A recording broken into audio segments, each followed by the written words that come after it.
HMDA Hooda భూములకు రక్షణ ఏది? సర్వే నెంబర్ 299 300 గల ప్రభుత్వ భూములు కబ్జాకు గురి అవుతుంటే చూస్తూ ఉండడమేనా అధికారుల పని? జవహర్ నగర్ మున్సిపల్ కార్పొరేషన్ పరిధి గబ్బిలాలపేట ప్రాంతానికి చెందినటువంటి హెచ్ఎండిఏ కూడా ప్రభుత్వ భూములను కాపాడవలసిన బాధ్యత అధికారులకు లేదా? చుట్టూ కంచె నాటే ప్రయత్నం ఆపి సంవత్సరం గడుస్తున్నా ఇంకా నాటకపోవడంలో ఆంతర్యం ఏమిటి?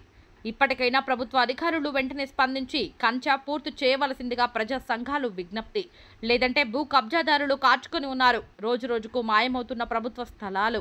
జిల్లా కలెక్టర్ ప్రత్యేక దృష్టి సారించి హెచ్ఎండిఏ భూములను ప్రజా అవసరాలకు ఉపయోగపడేలా ప్రభుత్వ హెచ్చరిక బోర్డులు ఏర్పాటు చేసి చుట్టూ కంచె ఏర్పాటు చేసి కాపాడవలసిందిగా స్థానిక ప్రజల విజ్ఞప్తి.